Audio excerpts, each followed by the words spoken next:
তোমরা এখন সবাই আমি তো এখন চলে আসলাম রান্নাঘরে আর রাতের এখন ডিনারটা রেডি করবো, তার জন্য চলে আসলাম। এতক্ষণ ডুবুকে একটু পড়িয়ে উঠলাম আর আমার নিজেরও ফোনের কিছু কাজ ছিল এডিটিংয়ে, তো ওকে পড়াতে পড়াতে কাজটা কিছুটা কমপ্লিট হয়েছে, পুরোপুরিভাবে এখনও কমপ্লিট হয়নি। তো ভাবলাম ডিনারটাকে রেডি করে নিই, কারণ অনেকটা রাত হয়ে যাবে ফোনের কাজ কমপ্লিট করতে করতে। তো ডুবুকে ওর বাবার কাছে দিয়ে আসলাম পড়াতে, তো আমি চলে আসলাম এখন রান্নাঘরে। তো এখন 9:30 মতন বাজে, এখন রাতে রান্নাটা করে নেবো।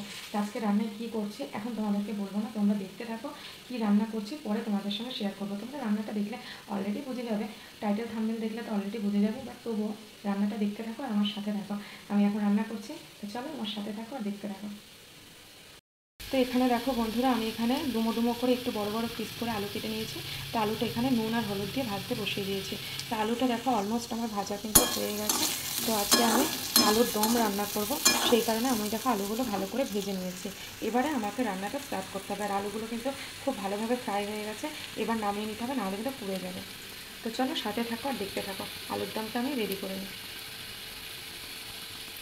আর আলুর দমটা বানানোর জন্য বন্ধুরা তোমাদেরকে একটু দেখিয়ে দিই। এখানে দেখো আমি টক দই নিয়েছি, তো টক দইটা একটু ফেটিয়ে নেব। আজকে একদম নিরামিষ আলুর দম করবো, টক দই নিয়েছি। আর এখানে দেখো আমি মশলাটা পেস্ট করে নিয়েছি। এই দেখো মশলাটা এখানে পেস্ট করা হয়েছে। এখানে কী মশলা আছে, আদা, কাঁচা লঙ্কা আর একটা টমেটো অর্ধেক স্লাইস দিয়ে আমি পেস্ট করে নিয়েছি। তো এই পেস্ট মশলাটা দিয়েই আজকে আলুর দমটা রান্না হবে। আর আলুর দমটা কিন্তু পুরোপুরি নিরামিষ রান্না হবে। তো চলো বন্ধুরা সাথে থাকো আর দেখতে থাকো। তো এখানে দেখো বন্ধুরা, আমার কিন্তু আলুর দমটা পুরোপুরিভাবে এখানে কিন্তু রেডি হয়ে গেছে। আর আলুর দমটা একটু হালকা গ্রেভি রেখেছি, কারণ এটা যদি পুরো শুকিয়ে ফেলি তাহলে কিন্তু খেতে অতটা ভালো লাগবে না। আর বন্ধুরা তোমরা হয়তো ভাববে যে আমি কালো কড়াইতে রান্না করি, কারণ বন্ধুরা কালো কড়াইতে রান্না করলে তেলটাও কম লাগে এবং রান্নাটাও খুব সুস্বাদু হয়। এই কারণে আমি কিন্তু কালো কড়াইতেই রান্না করতে খুব বেশি পছন্দ করি। তো চলো, এখানে আমার আলুর দমটা পুরোপুরিভাবে রেডি হয়ে গেছে। তো এটা এখন ঢাকনা দিয়ে ঢেকে রেখে দেবো। আর এদিকে এসে দেখো তোমরা, এখানে দেখো আমার ময়দাটা পুরো মাখা হয়ে গেছে। এবার ময়দার থেকে লিচি কেটে এবার লুচিটা করে নেবো। তো আজকে কী রান্না হচ্ছে সেটা টাইটেল থাম্বনেল দেখে তো অলরেডি তোমরা বুঝে গেছো, আর আলুর দম দেখেও বুঝেছো। আর এখানে দেখো ময়দাটা মেখে রেখেছি, এবার লিচি কেটে আমি বেলে নিয়ে লুচিটা ভাজবো। তো চলো বন্ধুরা সাথে থাকো আর দেখতে থাকো। ময়দাটা দেখো বেশ কিন্তু নরম হয়েছে। ময়দা মাখাটা যতটা সুন্দর হবে ততটাই কিন্তু নরম হবে লুচিটা খেতে, আর একটু ক্রিস্পিও হবে। আর কি বলো তো বন্ধুরা, আমি কিন্তু একদমই আটা মেশাই না, কারণ আটা দিয়ে লুচি খেতে আমি একদমই পছন্দ করি না।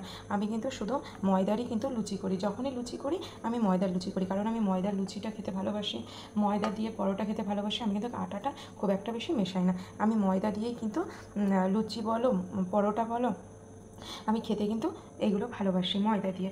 আর রুটি করার সময় তখন তো আটা দিয়েই করতে হয়, তাও আমি তার মধ্যে একটুখানি ময়দা মেশাই, কারণ ময়দাটা আমার ভীষণ প্রিয় একটা জিনিস। তো চলো বন্ধুরা সাথে থাকো, দেখতে থাকো। অনেকটা লেট হয়ে গেছে, এখন লিচিগুলো কেটে তারপর লুচিগুলো ভেজে নেবো। তো এক হাতে তো হবে না বন্ধুরা, তো যেহেতু এক হাতে ফোন ধরে আমি কাজ করছি তো হবে না এখানে, তো আমাকে কিন্তু ফোনটা রেখে আমার লিচিগুলো করে নিতে হবে। আর দেখো তোমাদের দাদাভাই আবার কি বলো তো, বড় বড় লিচি করলে ও লুচি খেতে পারে না, ওর জন্য আবার ছোট ছোট এরকম গোল গোল করে এরকম ছোট লিচি কেটে তারপরে লুচি করলে ও সেটা খেতে ভালোবাসে। ডুবুও তাই, বড় বড় লিচি কেটে লুচি করলে ওরা খেতে পছন্দ করে না। তো চলো বন্ধুরা, এখন আমার অনেকটা কাজ বাকি, সাথে থাকো আর দেখতে থাকো।